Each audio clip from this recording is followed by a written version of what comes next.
My suitcases pulled at my shoulders as I climbed the wooden steps of the farmhouse.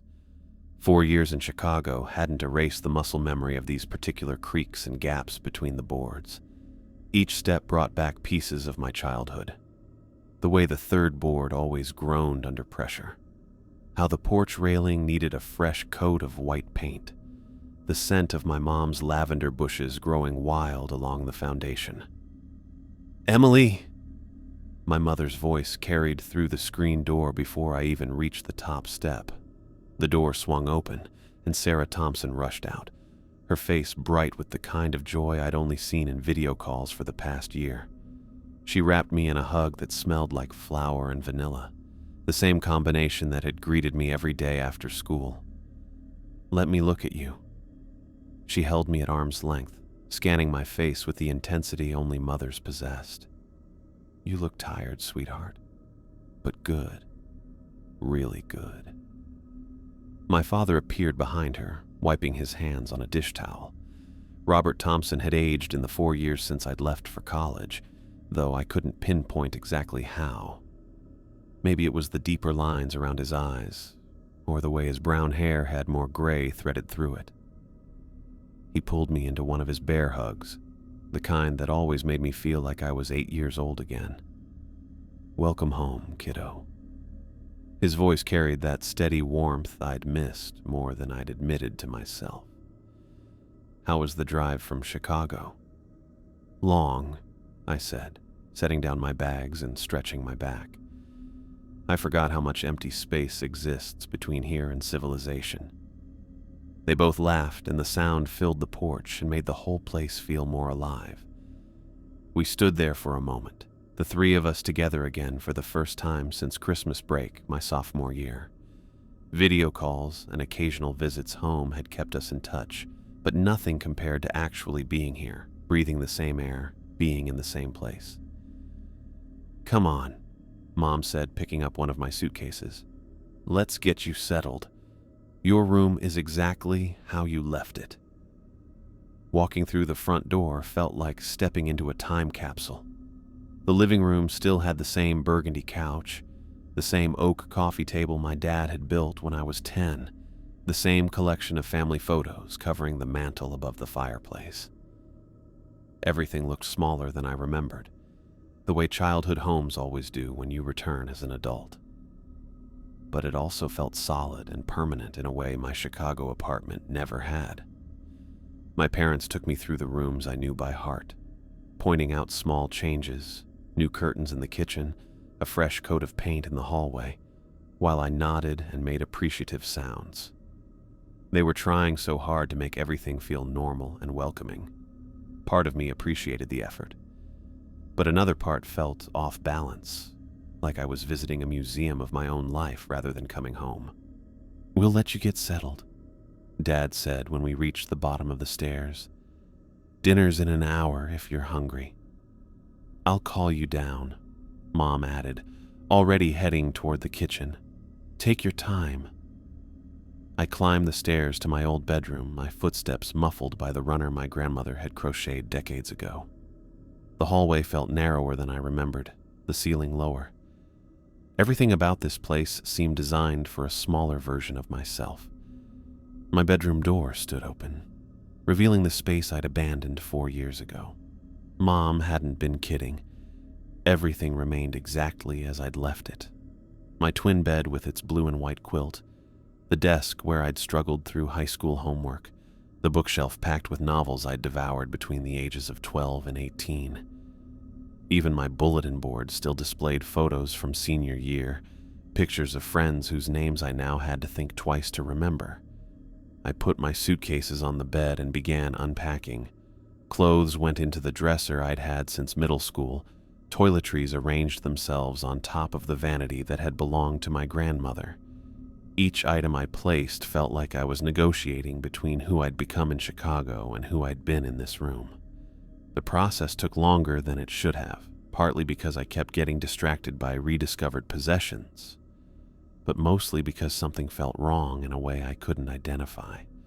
Not wrong exactly, more like troubled, like the house was too quiet, or the shadows fell at angles my adult brain couldn't quite accept. By the time I finished putting everything away, the sun had dropped low enough that it was getting dark. I walked to the window and looked out at the backyard, taking in the view that had shaped my childhood. The old oak tree stood where it always had, its branches reaching toward the house. Beyond it, the tree line marked the beginning of the woods that stretched for miles in every direction. Those woods. I'd spent 4 years in Chicago learning to dismiss the memories associated with them as childhood imagination run wild. Living in a city where every shadow had an explanation and every strange noise could be traced to a logical source had convinced me that my rural childhood had simply been too isolated. Too full of natural sounds and movements, my young mind had transformed into something supernatural. But standing here now, looking out at the darkening forest, those old feelings crept back with uncomfortable clarity. I remembered the rules my parents had taught me from the time I could walk. Never go into the woods alone after sunset. Always close the curtains in my bedroom before dark. If I heard strange sounds at night, tapping on windows, movement outside, I was never, under any circumstances, supposed to look outside to investigate. "It's just your imagination, sweetheart," my mother had always said when I tried to describe the presence I sometimes sensed in the trees. But imagination can feel very real, so it's better to be safe. My father had been more direct. "Some things are better left alone, Emily. Follow the rules, and you'll never have to worry about what might be out there." At the time, their explanations had made perfect sense. I'd been a nervous, imaginative child, exactly the type to transform ordinary nighttime sounds into monsters and mysteries. The rules gave me structure, a way to feel safe and in control. But now, as an adult with a college degree and 4 years of city living behind me, the memory of those rules felt ridiculous. What kind of parents taught their child to close curtains because of imaginary monsters? What had they been so worried about? The sun touched the horizon, painting the sky in shades of orange and pink, almost dark. Without thinking, I reached for the curtains and pulled them closed, my hands moving automatically to complete a ritual I hadn't performed in 4 years. I stopped, my fingers still gripping the fabric. Why had I just done that? I was 23 years old, no longer a child who needed protection from imaginary threats. But the motion had felt so natural, so necessary, that I'd completed it before my rational mind could intervene. Standing there in my childhood bedroom with the curtains drawn, I felt both ridiculous and somehow safer. The rational part of my brain insisted that I open them again, that I prove to myself how much I'd grown and changed. But I couldn't make myself reach for the fabric.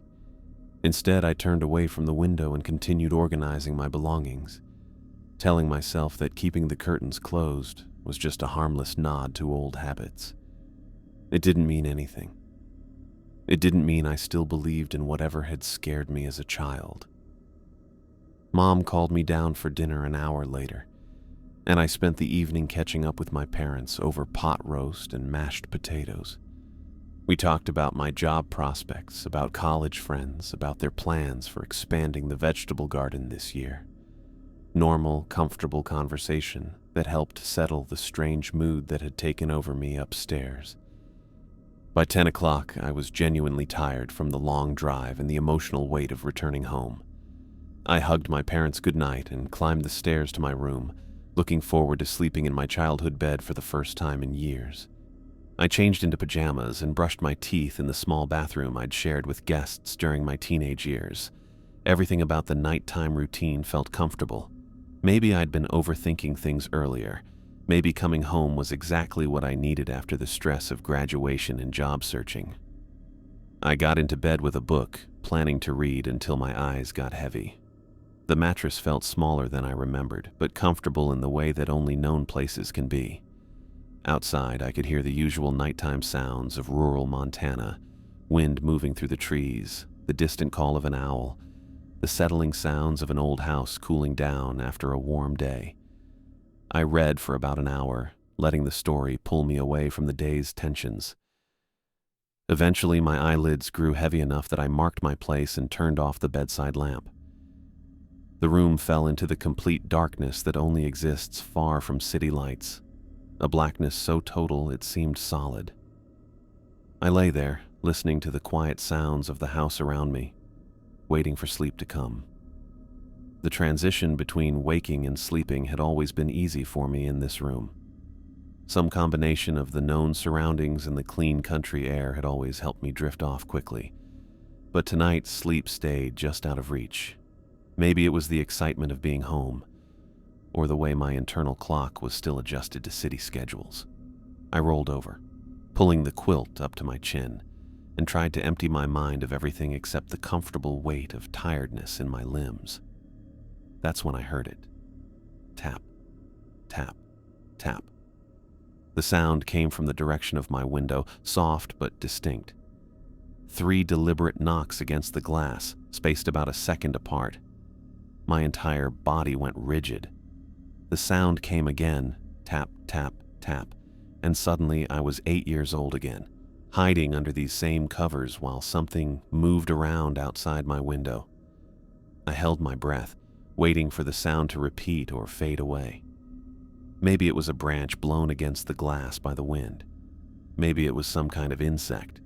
Maybe it was anything other than what my childhood memories insisted it had to be. Tap, tap, tap. The sound was too deliberate to be natural, too regular to be random.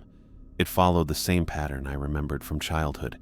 3 taps, a pause, then 3 more taps. Always 3, always the same interval between each knock. Those old rules came flooding back with startling clarity. Never look outside when you hear the tapping. Stay still, stay quiet, stay safe. Whatever was out there would eventually move on if I didn't give it any reason to think I was awake. But I was an adult now. I had a college education and 4 years of independent living behind me. I'd learned to think critically, to question assumptions, to face challenges head-on rather than hiding from them. Every rational part of my mind insisted that I get up, walk to the window, and prove to myself that there was nothing to fear. Instead, I pulled the covers over my head and tried to control my breathing. Tap, tap, tap. The sound continued, methodical and patient. It didn't vary in volume or rhythm. It didn't seem angry or aggressive. If anything, it sounded almost polite, like someone gently requesting attention rather than demanding it. But politeness didn't make it less terrifying. If anything, the measured nature of the tapping made it worse, because it suggested intelligence and intention rather than random chance. I lay there, fighting between adult logic and childhood terror, while the tapping continued at regular intervals. Sometimes it would pause for several minutes, long enough that I thought it might be over, but then it would resume with the same steady rhythm. Part of me wanted to call out for my parents, to have them come upstairs and tell me everything was fine. But I was 23 years old, and 23-year-olds didn't call for mommy and daddy because of strange noises in the night. Besides, what would I tell them? That I was being terrorized by the same imaginary presence that had scared me as a child. So I stayed still and tried to think of logical explanations. A loose shutter, though I was pretty sure my window didn't have shutters. A bird that had gotten confused by its reflection in the glass, though birds didn't usually fly at night. A tree branch, though I couldn't remember any trees being close enough to reach my second-story window. None of my explanations felt convincing, especially not while the tapping continued its steady, deliberate pattern. The sound went on for what felt like hours. Sometimes it would fade to the point where I thought it had stopped, only to resume a few minutes later. Sometimes it seemed to move slightly, as if whatever was making the noise had changed position outside the window. I never once considered getting up to look. The prohibition against checking outside felt absolute, written into my bones by years of childhood conditioning. Even with 4 years of adult perspective, I couldn't overcome the deep certainty that looking outside would be a terrible mistake. Finally, sometime in the hours before dawn, the tapping stopped. I waited for it to resume, but the night remained quiet, except for the normal sounds of wind and settling wood. Eventually, exhaustion overcame fear, and I drifted into an uneasy sleep filled with dreams of shadows moving through the trees. When I woke up the next morning, sunlight was filtering through the closed curtains, painting bright lines across my bedroom floor. For a moment, I felt disoriented, uncertain why I was so tired and why my whole body felt tense and sore. Then I remembered the tapping, and everything came rushing back. I sat up in bed looking toward the window. In the daylight, with normal sounds filtering in from outside, the events of the night before seemed less real. Maybe I had dreamed the whole thing. Maybe my subconscious had manufactured the exact childhood fear I'd been thinking about earlier. But deep down, I knew I hadn't been dreaming. The tapping had been real, just as real as it had been during my childhood. Whatever presence had haunted the woods around my family's property was still here, still active, still waiting for my return. I woke to the sound of birds chirping outside my window, their cheerful noise a stark contrast to the worry that had kept me awake most of the night. My body ached from tension, and my eyes felt gritty from too little sleep. The events of the night before came rushing back as I sat up in bed. The deliberate tapping, the hours spent hiding under my covers like a frightened child. Sunlight leaked around the edges of my curtains, bright enough to suggest it was well past dawn. I'd slept later than usual, probably because my body had finally given in to exhaustion sometime before sunrise. The cheerful morning light made the previous night's terror feel distant and unreal, like something that had happened to someone else. I needed to prove to myself that I'd overreacted, that my return home had triggered some kind of psychological regression that made me afraid of ordinary nighttime sounds. The best way to do that was to look outside in broad daylight and see nothing but trees, grass, and maybe a few birds. I swung my legs out of bed and walked to the window, my bare feet silent on the old hardwood floor. My hand hesitated on the curtain fabric for just a moment before I pulled it aside, letting morning light flood into my room. What I saw made my blood turn to ice. Standing in the middle of our backyard was a tall, dark figure. Not the vague shadow I remembered from childhood, not some trick of light and imagination, but a clearly defined humanoid shape about 8 feet tall. It stood perfectly still near the old oak tree, facing the house directly, facing my window. I could make out its general shape: broad shoulders, long limbs, a definite head and torso. But I couldn't make out any facial features or specific details. It appeared as a solid silhouette against the green backdrop of our yard, dark as if it absorbed light rather than reflected it. The figure didn't move, didn't react to my appearance at the window. It simply stood there with the patience of something that had been waiting for hours. My rational mind scrambled for explanations. Maybe it was a person in dark clothing. Maybe someone was trespassing on our property. But even as I tried to convince myself of these possibilities, I knew they weren't true. The figure was too tall, too still, and something about its presence felt distinctly non-human.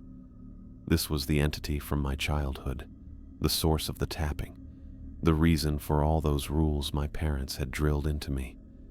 It was real. It was here. And now I could see it clearly in broad daylight. I backed away from the window, my heart racing. The curtain fell closed, but the image burned in my mind. After years of dismissing my childhood fears as imagination, I was face to face with proof that everything I'd remembered was true. I grabbed my robe and ran downstairs, taking the steps 2 at a time. My parents were in the kitchen, sitting at the small table by the window with their morning coffee. Dad was reading something on his phone while Mom flipped through a seed catalog. The scene was so normal, so peaceful, that for a moment I wondered if I'd imagined the whole thing. "It's back," I said breathlessly, bursting into the kitchen. "And I can see it clearly now, in the yard." Both my parents looked up at me, and I watched them exchange a meaningful look that I didn't understand. There was no surprise in their faces, no concern or confusion. If anything, they looked like they'd been expecting this conversation. "We know, sweetheart," Mom said calmly, setting down her coffee mug. Her voice carried none of the worry I would have expected from a mother whose daughter just reported seeing an intruder in their backyard. I stared at them, trying to process their reaction. "We know," I repeated, "but you always said it was my imagination. You never saw it before." Dad stood up from the table and walked to the kitchen window, the one that faced the backyard. He looked out without any trace of fear or concern. His posture relaxed as he looked at something I couldn't see from where I stood. "That's because we couldn't see it then," he explained, his voice matter of fact. "But now that you're grown and back home, things have changed." I moved closer to the window, positioning myself so I could see past Dad's shoulder. The figure was still there, standing in exactly the same spot near the oak tree. Still not moving, still facing the house. Dad was looking directly at it, and his expression held no fear whatsoever. "You can see it?" I asked, my voice barely above a whisper. "Clear as day," he said. "Has been there since before dawn, I'd guess." Mom joined us at the window, carrying her coffee cup. She peered out at the figure with the same casual interest she might show when watching birds at the feeder. "You're not scared," I said, more of an observation than a question. "Should we be?" Mom asked, glancing at me with raised eyebrows. I felt like I was losing my mind. My parents were talking about this 8-foot-tall figure in our backyard like it was completely normal, like they'd been expecting it. The disconnect between my terror and their calm acceptance made me wonder if I was still dreaming. "But you always told me it was just my imagination," I said, my voice getting stronger as confusion replaced fear. "You made rules about closing curtains and staying inside after dark. You acted like there was nothing really there." "There wasn't nothing there," Dad said, still looking out at the figure. "We just couldn't see what you could see." "That doesn't make any sense," I said. "Either something's there or it isn't. You can't suddenly start seeing something that was always invisible to you." Mom set her coffee cup on the counter and turned to face me fully. Her expression was patient, like she was preparing to explain something complicated to a child. "Emily, honey," she said, "there are things about this place, about our family, that we haven't told you. Things we thought you weren't ready to understand." I looked back and forth between my parents, trying to see what they were thinking. Dad had turned away from the window and was watching me with the same patient expression as Mom. They both looked like people who had been keeping a secret for a very long time and were finally ready to share it. "What kind of things?" I asked. Outside, the figure remained motionless beside the oak tree, a silent sentinel that had somehow brought my parents' long-held secrets into the light of day. My parents guided me away from the window and back to the kitchen table, where Dad pulled out a chair for me. The gesture felt oddly formal, like they were preparing for a serious conversation that had been years in the making. Mom refilled her coffee cup and poured one for me, even though I hadn't asked. Her movements were careful, like she was buying time to organize her thoughts. I sat down, wrapping my hands around the warm mug. The familiar ritual of morning coffee should have been comforting, but nothing about this moment felt normal. Dad settled into his chair and leaned forward, resting his forearms on the table. His expression was serious, but not unkind.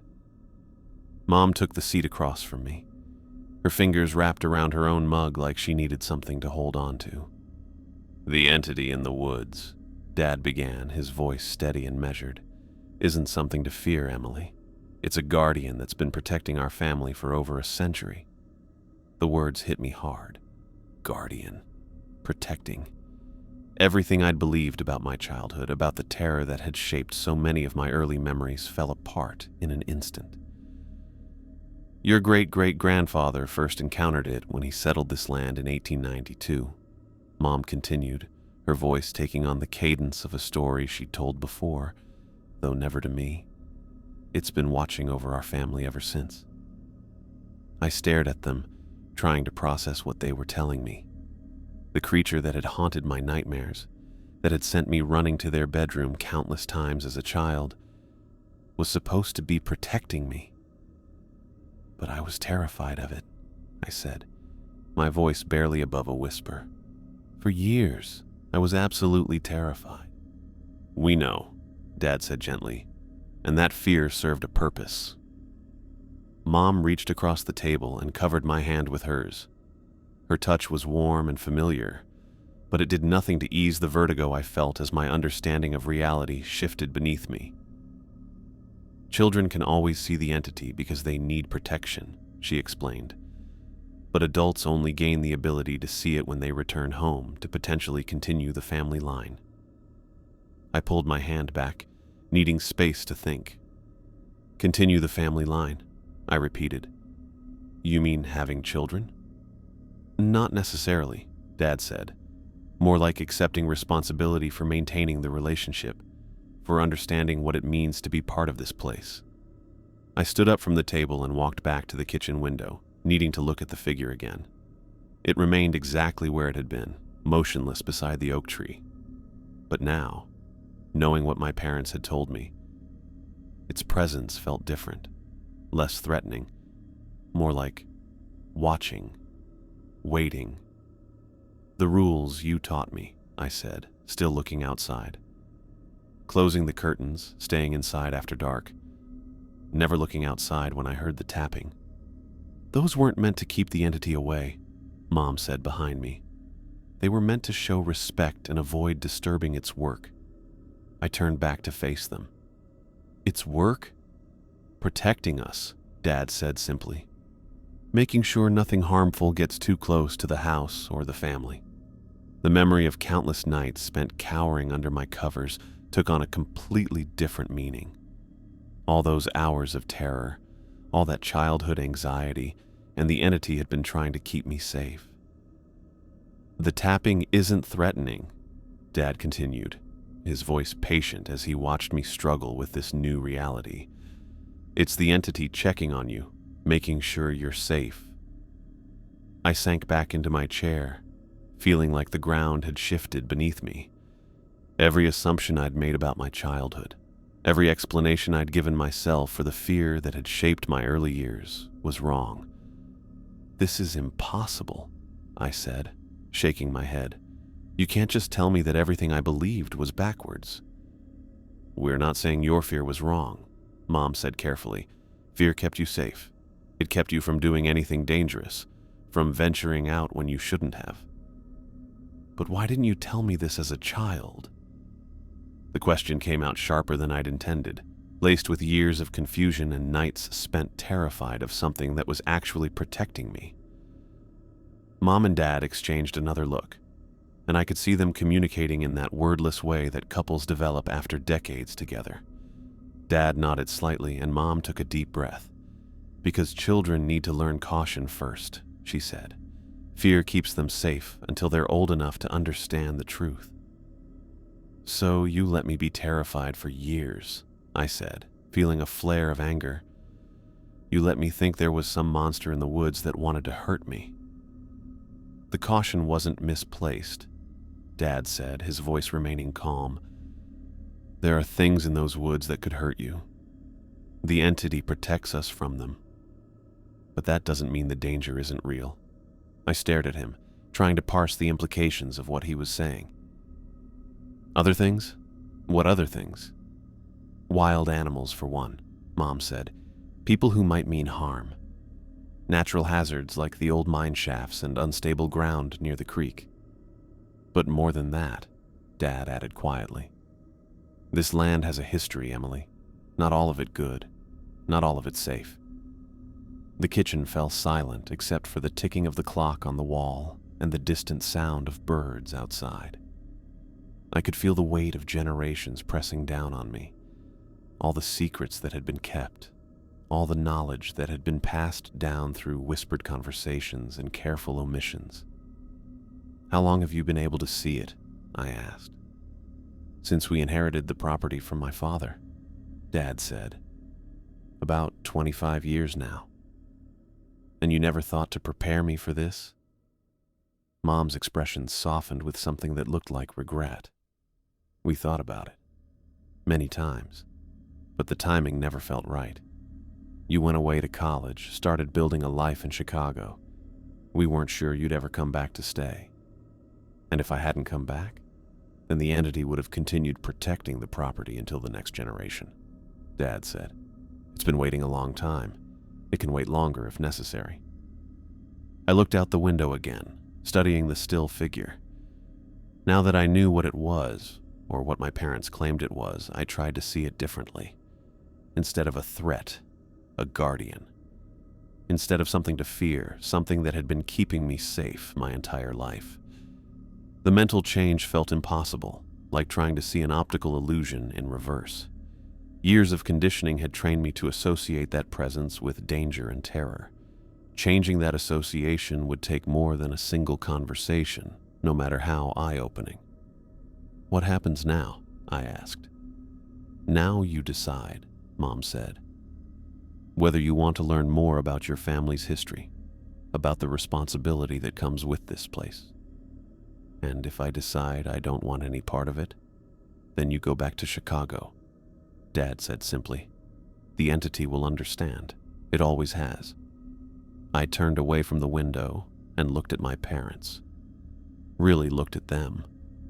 They appeared older than they had just yesterday, as if revealing this long-held secret had lifted a weight they'd been carrying for decades. There was relief in their faces, but also worry. They were waiting for my decision, and somehow I knew that decision would shape not just my future, but the future of whatever arrangement my family had maintained with the entity for over a century. Outside, the guardian remained at its post, patient as stone, waiting for my answer. I sat there for several minutes, staring at my parents while the reality of their revelation settled over me. The guardian outside had become a fixed point in my vision whenever I looked toward the window. No longer a source of terror, but not yet known enough to feel safe. My coffee had grown cold, but I kept holding the mug because I needed something solid to anchor myself to. I want to know everything, I finally said. Dad nodded like he'd been expecting this response. I'll get the journals. He went upstairs while Mom cleared our coffee cups, moving with the same careful efficiency she'd shown all morning. I stayed at the table, occasionally looking toward the window where the figure kept its patient watch beside the oak tree. The sight still sent a jolt through my nervous system, but curiosity was starting to edge out fear. Dad returned carrying a wooden box I'd never seen before, worn smooth by decades of handling. He set it on the table between us and lifted the lid with the reverence of someone opening something sacred. Inside were old journals bound in cracked leather, yellowed photographs, and what looked like hand-drawn maps on faded paper. Your great-great-grandfather started keeping records in 1892, he said, pulling out the oldest journal. The leather cover was so worn I could barely make out the embossed initials. T.H. Thompson. Thomas Henry Thompson. He documented everything. I opened the journal carefully, the brittle pages crackling under my fingers. The handwriting was careful and deliberate, written in faded brown ink that had survived more than a century. The first entry was dated September 15th, 1892. Encountered the guardian today while clearing the north pasture.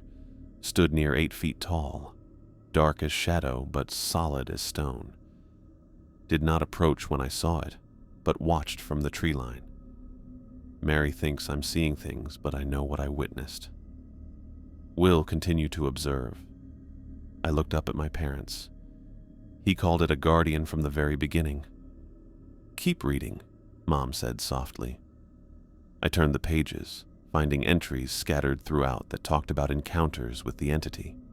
Thomas wrote about how it appeared whenever strangers came too close to the property, how it seemed to patrol the boundaries of their land, how it never came near the house but always stayed where he could see it. By the 3rd year of entries, his tone had changed from worry to acceptance, then to something like gratitude. The guardian stopped what could have been a terrible tragedy today. Young Samuel wandered toward the unstable ground near Miller's Creek. I heard urgent tapping on my window and rushed outside to find the entity standing between my son and the dangerous area, as clear as day. Samuel claimed he couldn't see anything, but he stopped walking and came back to the house.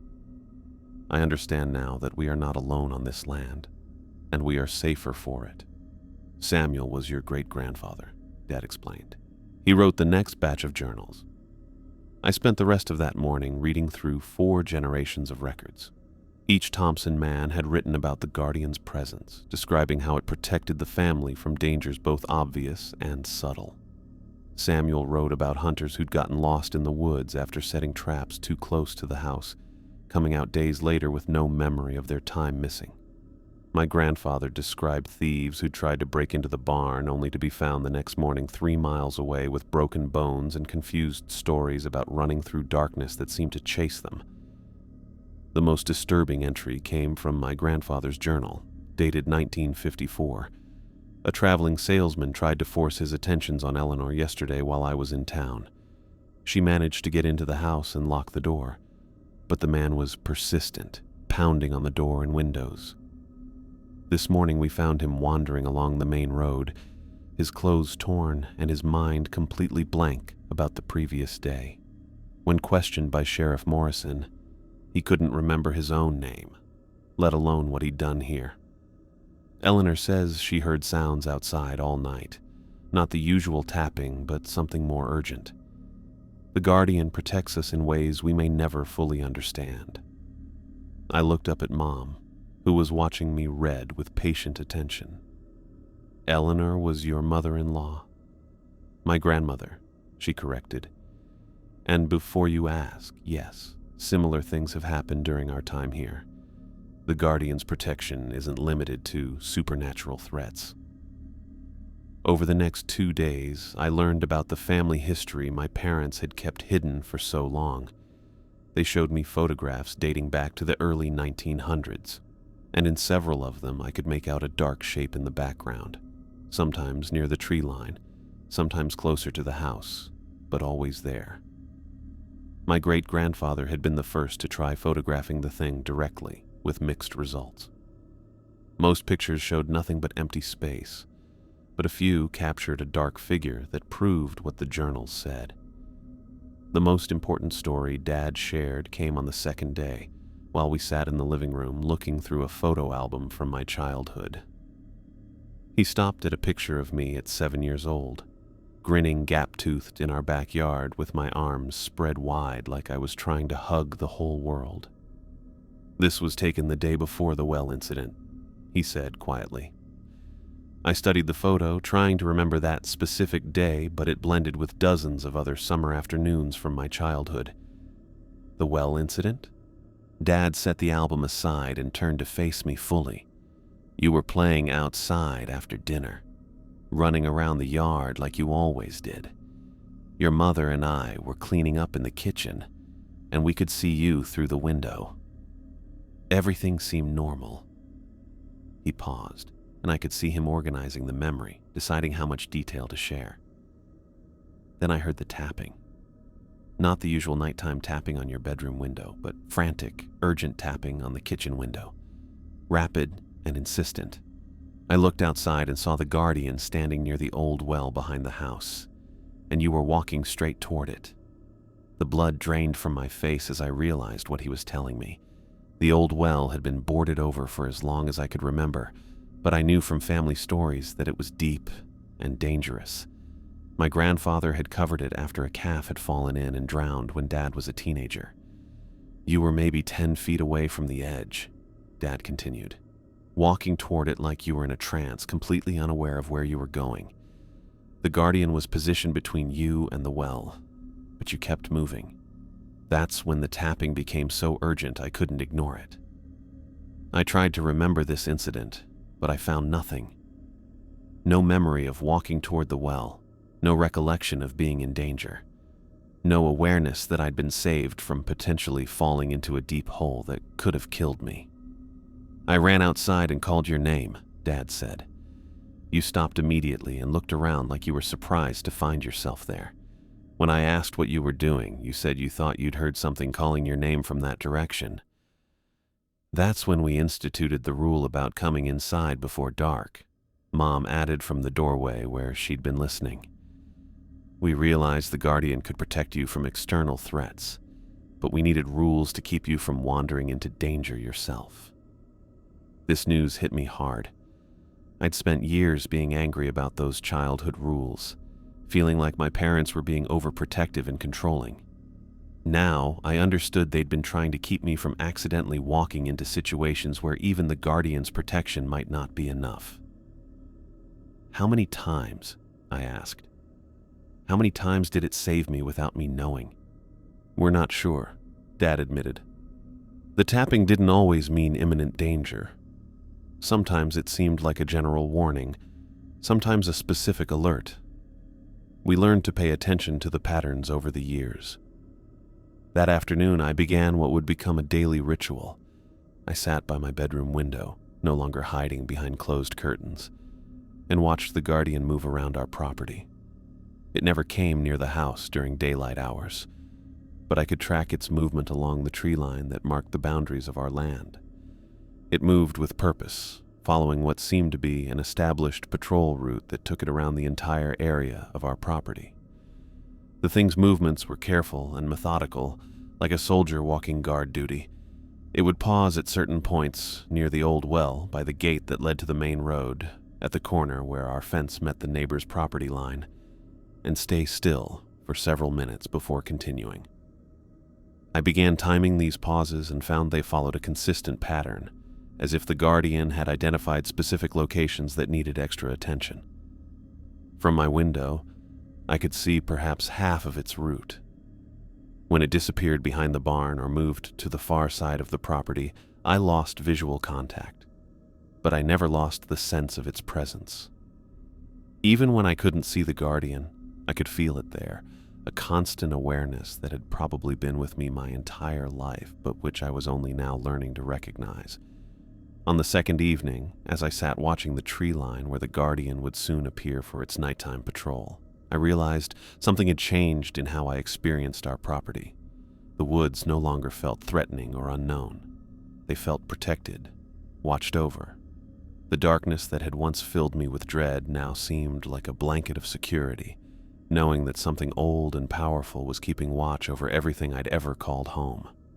The childhood rules that had once felt restrictive now made perfect sense. My parents hadn't been limiting my freedom.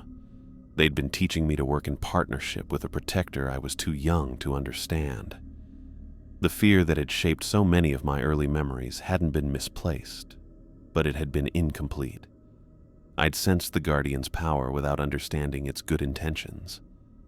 As darkness fell, and I prepared for another night of watching, instead of hiding in fear, I understood that my parents had given me the greatest gift they could. They'd kept me safe until I was old enough to learn the truth. I sat cross-legged on my bed, facing the window with the curtains pulled wide open. The decision felt both huge and natural, like finally choosing to dive into water after standing on the edge for years. My parents had gone to bed an hour earlier, leaving me alone with the choice that had been building since our conversation 2 days ago.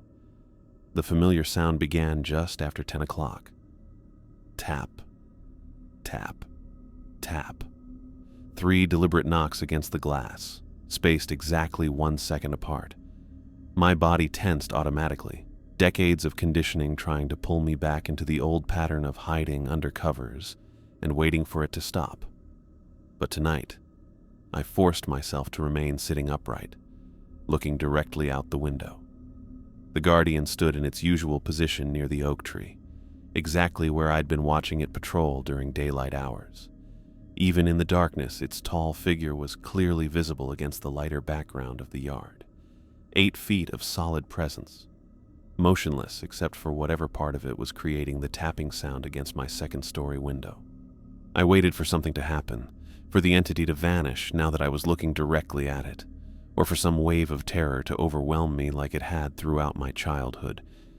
Instead, I felt something entirely different. The fear was still there, embedded deep in my nervous system, but it was overlaid now with curiosity and a strange sense of recognition, like seeing an old friend after years apart.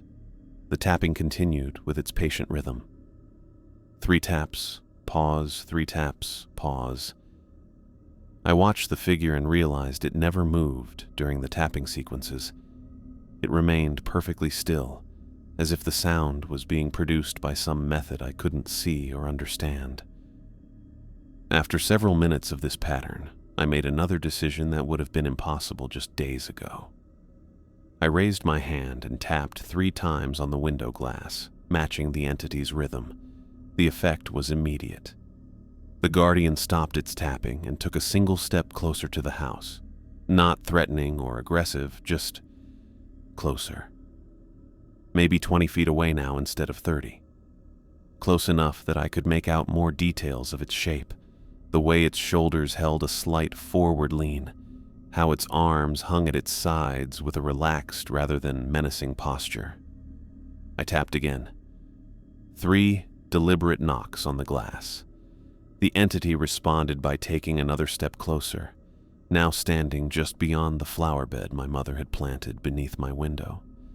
Close enough that I could see it was looking up at me, though I still couldn't make out facial features or specific details. We stayed like that for perhaps 10 minutes, the entity motionless in the yard below, and me sitting cross-legged on my bed above. No more tapping, no movement. Just 2 beings acknowledging each other across a distance that suddenly felt smaller than it ever had before. The silence wasn't uncomfortable. It felt like a conversation without words, an exchange of presence and attention that required nothing more than mutual awareness.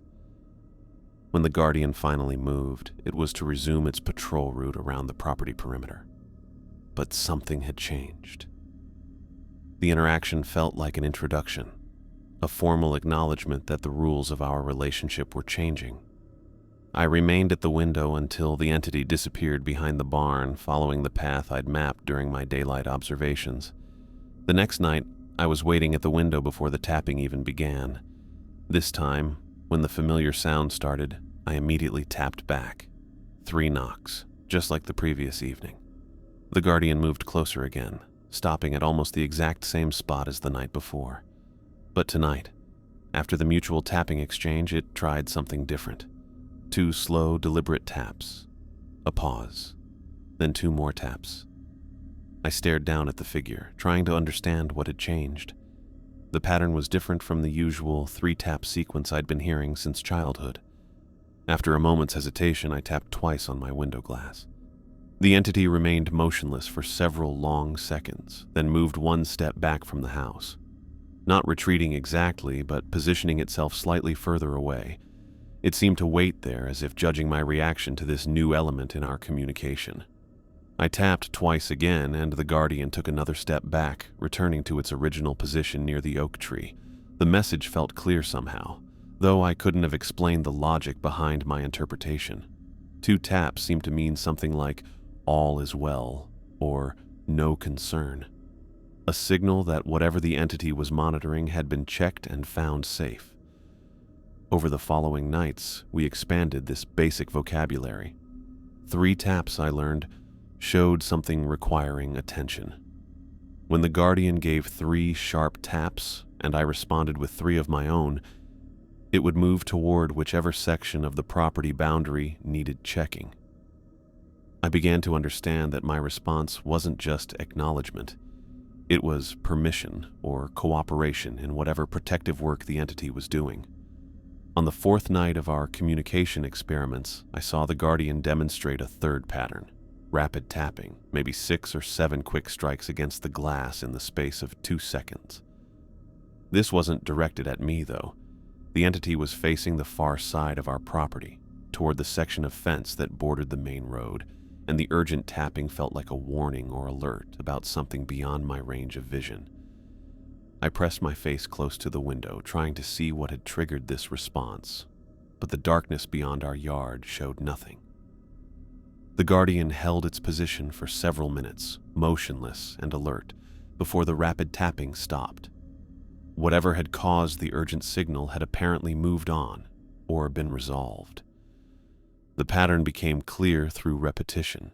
2 taps meant everything was secure. 3 taps showed something worth monitoring, but not immediately dangerous. Rapid tapping meant a genuine threat that required the Guardian's active intervention.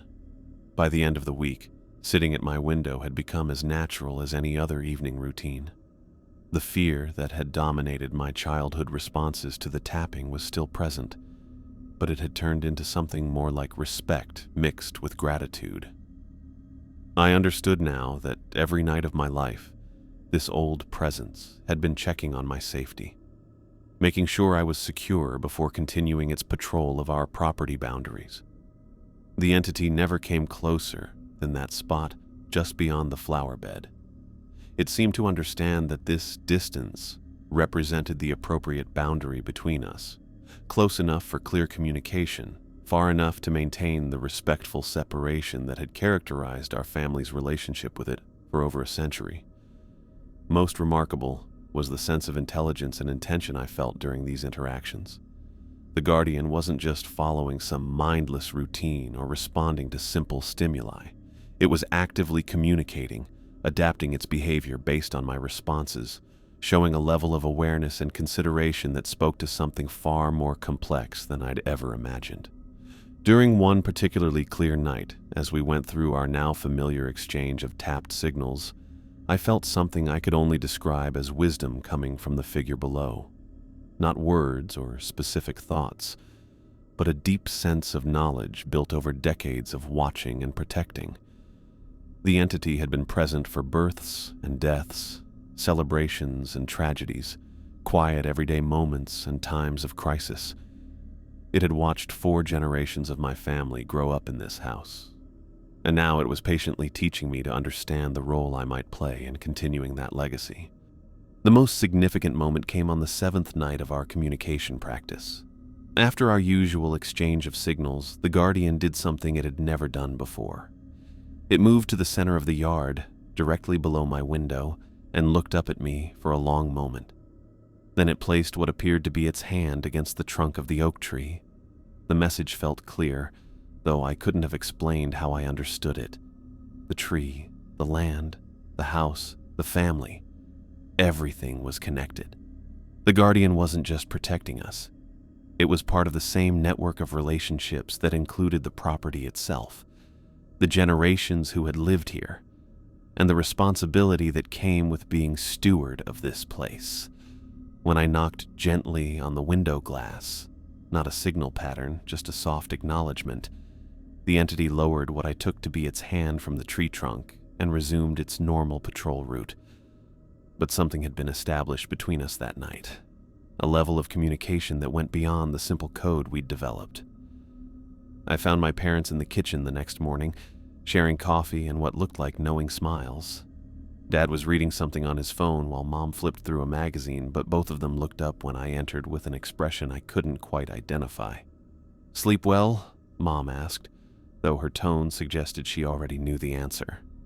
"I've been talking to it," I said, pouring myself coffee from the pot they'd left for me. "The Guardian. We've worked out a basic communication system." Dad set down his phone and nodded. 2 taps for all clear, 3 for caution, rapid tapping for immediate concern. I stared at him. "How did you know that?" "Same pattern we learned," he said simply. "Same one my father learned, and his father before him. The Guardian is consistent in its methods." Mom reached across the table and patted my hand. "We wondered how long it would take you to try talking back to it. You've always been curious, even as a child." Looking at their faces, I saw something I recognized from my own recent experience. The memory of fear turned into understanding, of terror slowly replaced by respect and eventually gratitude. They had walked this same path decades ago, learning to communicate with an entity they'd first found scary, discovering that what they'd seen as a threat was actually the most reliable protection they'd ever known. "It's been trying to talk to us all along, hasn't it?" I said. "All those years when I was afraid, it was just trying to let me know it was there, keeping watch." "Every night," Dad confirmed, making sure you were safe before it continued its rounds. This hit me as I sipped my coffee. Decades of childhood terror, all those nights spent hiding under covers or running to my parents' room, and the source of my fear had been the very thing keeping me safe. The guardian had been patient with my fear, never trying to force understanding before I was ready, simply staying there to protect me until the day I was old enough to accept the truth. I took in this information while finishing my coffee, feeling pieces of a puzzle finally clicking into place. Learning that my communication with the guardian followed an established pattern somehow made the entire experience feel both more remarkable and more natural. I wasn't breaking new ground. I was following a path worn smooth by generations of my family. What else do I need to know? I asked. Over the following weeks, my parents became my teachers in ways they'd never been before. We spent afternoons at the kitchen table going through the journals again, but this time Dad explained the deeper meanings behind the entries. What had initially looked like simple notes turned out to be detailed instructions for understanding the guardian's behavior and maintaining the relationship my ancestors had carefully built. Mom showed me how to read the entity's movement patterns during daylight hours. The way it positioned itself near certain areas of our property wasn't random. It was responding to subtle changes in the environment that indicated potential problems. When the guardian spent extra time near the old well, it meant recent rains had made the ground unstable. Extended patrols along the fence line toward the main road suggested increased traffic or unfamiliar vehicles passing by our property. "The guardian sees things we miss," Mom explained as we watched it through the kitchen window one afternoon. "Weather changes, animal behavior, people who don't belong. It's been watching this land for over a century. It knows what normal looks like better than we do." Dad taught me to tell apart the guardian's different alert patterns. The fast tapping I'd seen that first week wasn't just urgent. It meant someone or something was there that could hurt our family. The steady 3-tap sequences meant the thing was watching a situation that could turn dangerous but hadn't gotten there yet. The soft 2-tap messages I'd gotten used to were simple check-ins, the guardian's way of staying connected and making sure everyone was safe. "Your great-grandfather's journals mention a night when the guardian gave nearly continuous rapid tapping for 3 hours, Dad told me, pointing to an entry from 1923. The next morning, they found evidence that someone had been trying to break into the barn. Footprints, pry marks on the door, cigarette butts where someone had been watching the house, but whoever it was never made it past the property line. The most important lesson came during our evening conversations, when my parents shared stories that hadn't made it into the written records. These were family memories passed down through spoken tradition, tales of times when the guardian's protection had meant the difference between safety and disaster. "When I was pregnant with you," Mom told me one evening, "I went into early labor during a snowstorm. The roads were impassable and we couldn't get to the hospital. Your father was trying to call for help, but the phone lines were down." She paused, looking out toward where we could see the guardian's familiar silhouette near the tree line. That night, the tapping was different. Not urgent like danger, but insistent, rhythmic, like it was trying to tell us something specific. Your father went outside, which he'd never done during one of the guardian's communications, and found fresh tire tracks in our driveway. Someone had managed to get through the storm and was waiting at our front door. Dad picked up the story. It was Dr. Morrison, who'd been the town's doctor for 40 years. He said he'd felt like he had to check on us, even though the roads were barely passable. Said he couldn't explain why, but he'd been unable to shake the feeling that we needed help. "Dr. Morrison delivered you right here in our bedroom," Mom continued. Later, he admitted he'd never made house calls during storms before. Said something just told him he needed to get to our place that night. These stories piled up over the weeks, each one proving the same thing. The guardian didn't just protect us from obvious threats. It somehow connected us to the help we needed, brought the right people to us when we needed them most, and kept up a network of protection that went beyond what any single thing could do alone. How I experienced our property kept changing during this time. Sounds that had once made me nervous, branches making noise in the wind, animals moving through the bushes, the old house settling, became familiar background noise. I could sense the guardian's presence even when I couldn't see it, a constant awareness that had probably been with me my entire life, but which I was only now learning to recognize and trust. My view on the childhood rules changed completely. I understood now that my parents hadn't been restricting me out of overprotection or random fear. They'd been teaching me to work in partnership with something very old and powerful, making sure I developed the instincts and habits that would keep me safe until I was ready to understand the full truth. The decision to stay came slowly, then all at once. I'd been putting off thinking about returning to Chicago, telling myself I was just taking an extended vacation to reconnect with family.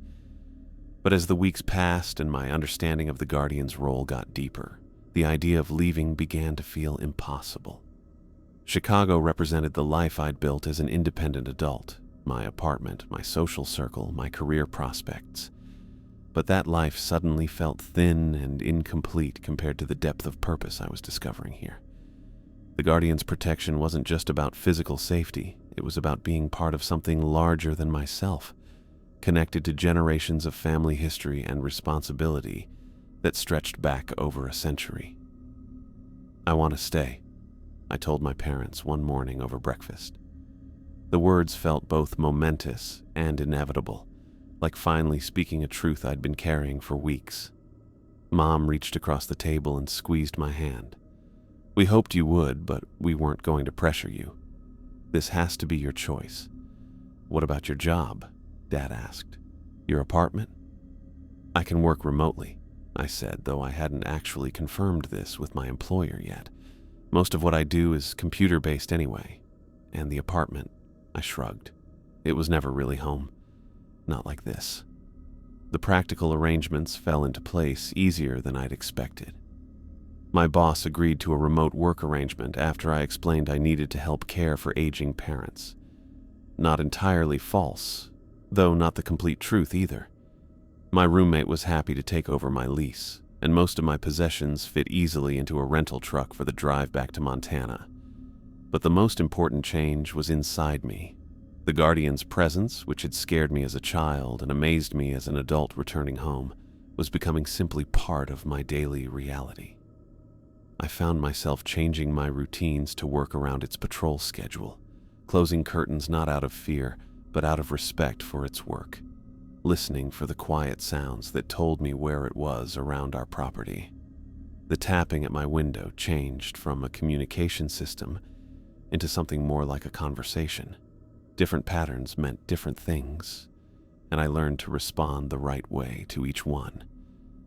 When the guardian gave the 3-tap warning signal, I would look out to see what had caught its attention. Often nothing I could see, but I trusted what it thought. When it used the gentle 2-tap check-in, I would tap back to confirm I was well and knew it was there. Most importantly, I began to understand how this relationship would shape any future I built here. If I eventually had children, they would go through the same thing I had, starting with healthy fear that kept them safe, learning the rules that taught them respect and caution, and finally growing into understanding and partnership with the thing that protected our family. The cycle made perfect sense now. Fear served a purpose in childhood, making sure kids followed safety rules they weren't old enough to understand. But fear alone wasn't the goal. It was preparation for the deeper relationship that could only develop when someone was mature enough to accept responsibility for maintaining the old bond between the guardian and our family. On what I decided would be my last night of transition, something remarkable happened. I sat at my window as I had every evening for weeks, waiting for the familiar tapping to begin. But tonight, the guardian did something different. Instead of staying at its usual distance near the oak tree, it came closer to the house than I'd ever seen it come. Not just to the flower bed where it had stopped during our early communication attempts, but right up to the wall beneath my window. Close enough that if the window had been open, I could have reached out and touched it. The thing stood directly below me, looking up, and for the first time I felt I could almost make out features in what had always been a dark shape. Not details exactly, but a sense of expression, of intention focused entirely on me. The feeling coming from the Guardian was clear: approval, acknowledgement, and something that felt like welcome. Without thinking about it, I placed my palm flat against the window glass. The move felt both sudden and like it had to happen, like completing a circuit that had been waiting to be closed. Though I couldn't see the Guardian's face clearly, I felt something pass between us in that moment. Recognition, acceptance, and the weight of responsibility being officially transferred from one generation to the next. The feeling lasted only a few seconds, but its impact was huge. I understood that this was more than just another step in learning to communicate with the thing. This was a ceremony, an official acknowledgement that I was ready to take on the role my ancestors had carried for over a century. When I finally lowered my hand from the glass, the Guardian stayed in position for another long moment before stepping back to its traditional distance. But something basic had changed. The protective presence I'd been learning to trust now felt like a partnership. The old thing had successfully passed its guardianship to another generation, and I was ready to protect both my family and the sacred bond that had kept us safe for over a century. The tapping that came later that night was unlike any I'd heard before. Gentle and rhythmic, but not the measured signals I'd grown used to. This was softer, more musical, like a lullaby welcoming me home to a place I'd never really left. As I listened to the peaceful rhythm against my window, I understood that my transition was complete. The Guardian had been waiting patiently for me to return and accept my role, and now that I had, everything could settle into the patterns that would carry us forward into whatever challenges lay ahead. I fell asleep that night to the sound of gentle tapping, no longer a source of fear, but a comforting reminder that I was exactly where I belonged.